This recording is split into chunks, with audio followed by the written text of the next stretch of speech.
Hello বন্ধুরা, কেমন আছেন আপনারা সবাই? অনেকদিন পরে আবার আমরা চলে আসলাম একে সফটওয়্যারের পক্ষ থেকে। আমি অশোক চক্রবর্তী আপনাদের একটা নতুন ভিডিও উপস্থাপন করব আজকের ভিডিওর বিষয়বস্তু হচ্ছে কিভাবে কোনো কোম্পানির ডেটাকে এডিট বা অল্টার করতে হয়। যখন আমরা একটা কোম্পানি ক্রিয়েট করার পরে আমাদের যদি কোনো অর্গানাইজেশনের অ্যাড্রেস চেঞ্জ হয় অথবা ফিনান্সিয়াল ইয়ার অথবা যে কোনো কিছু আমাদেরকে চেঞ্জ করতে হয়, সেই চেঞ্জগুলো আমরা কিভাবে করব সেটা আমরা দেখব। তো চলুন আমরা প্রথমে সফটওয়্যারটাকে ওপেন করে নিচ্ছি। আপনারা জানেন স্বাভাবিকভাবে ডাবল ক্লিক করলে অথবা রাইট মাউস ক্লিক করে আমরা সফটওয়্যারটাকে ওপেন করতে পারি। ওপেন করলে আমাদের এখানে কোম্পানির লিস্টটা শো করবে।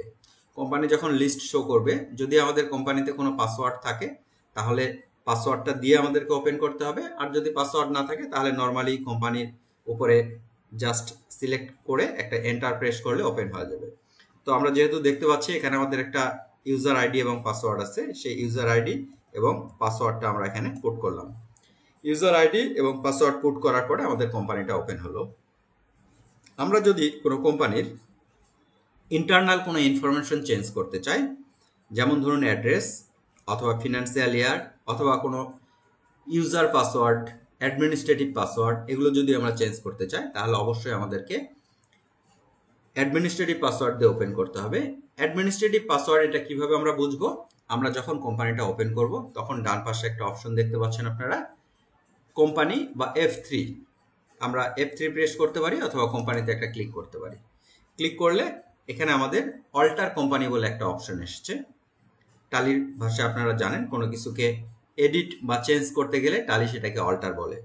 তো যদি এখানে অল্টার কোম্পানি এই অপশনটা আমরা দেখতে পাই তাহলে আমরা বুঝবো যে এটা হচ্ছে এটার অ্যাডমিনিস্ট্রেটিভ পাসওয়ার্ড, আর যদি এই অপশনটা না শো করে তাহলে এটা আমাদের ইউজার পাসওয়ার্ড। তো যখন আমাদের অ্যাডমিনিস্ট্রেটিভ পাসওয়ার্ড দিয়ে ওপেন করব এবং অল্টার কোম্পানিটা শো করবে অপশনটা, তখন আমরা ওটা সিলেক্ট করে একটা এন্টার দেব। দেওয়ার পরে আমাদের যেভাবে আমরা কোম্পানিটা ক্রিয়েট করেছিলাম, আপনারা আগের ভিডিওতে দেখেছেন, সেভাবে স্ক্রিনটা আমাদের সামনে চলে এসছে। এখন যদি আমরা কোনো চেঞ্জ করতে চাই, আমরা যদি ধরে নিই এখানে আমরা অ্যাড্রেসটা বসাতে চাই, তাহলে আমরা 9/19 ব্লক ই, মিরপুর 2, ঢাকা 1216, আমি জাস্ট অ্যাড্রেসটা বসিয়ে দিলাম এখানে।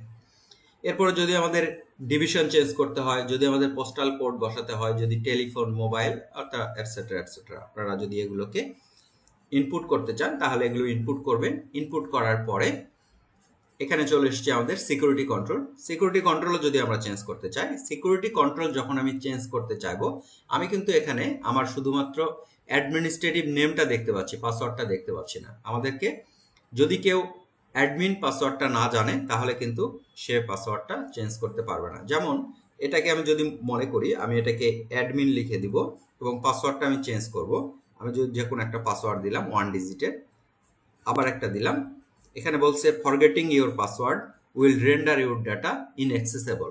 তো যদি আপনি এটা ভুলে যান তাহলে কিন্তু পরবর্তীতে আর এটা অ্যাক্সেসেবল হবে না।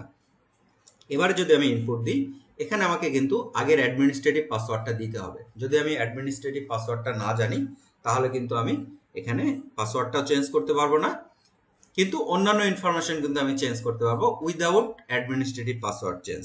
তো আমি এখানে করলাম, আগের পাসওয়ার্ডটা আমি দিলাম, দেওয়ার পরে আমি এন্টার করে এটাকে যদি আমি সেভ করে দিই তাহলে কিন্তু আমার অর্গানাইজেশনের ডিটেলস ইনফরমেশনটা চেঞ্জ হয়ে গেল। এখন যদি আমি আমার কোনো একটা রিপোর্ট প্রিন্ট করি তাহলে সেখানে আমার অ্যাড্রেসটা প্রিন্টে আসবে। যদি আমার আদার্স ইনফরমেশনগুলো দিই এবং আমি কনফিগার থেকে বলে দিই যে কী কী চাইবো আমি, সেগুলো কিন্তু আমার এখন থেকে সেই অপশনগুলো আমার প্রিন্টে শো করবে। কিন্তু যদি না ইনপুট করা থাকে তাহলে কিন্তু সেটা শো করবে না। তো এখন আমরা এটাকে অ্যাকসেপ্ট করে নিলাম। অ্যাকসেপ্ট করে নিলে আমাদের অর্গানাইজেশনের ইন্টারনাল ডেটা চেঞ্জটা কমপ্লিট হয়ে গেল। এভাবেই আমাদেরকে একটা অর্গানাইজেশনের ইন্টারনাল যে ডেটাগুলো, সেই ডেটাগুলো আমাদেরকে চেঞ্জ করতে হয়। তো এই ছিল আমাদের ভিডিওর বিষয়বস্তু আজকে। আপনাদের যদি আমাদের ভিডিওগুলো ভালো লাগে থাকে তাহলে আপনারা কমেন্ট করে এবং লাইক বাটনে ক্লিক করে আমাদের সঙ্গে থাকবেন এবং সাবস্ক্রাইব করবেন। ধন্যবাদ সবাইকে।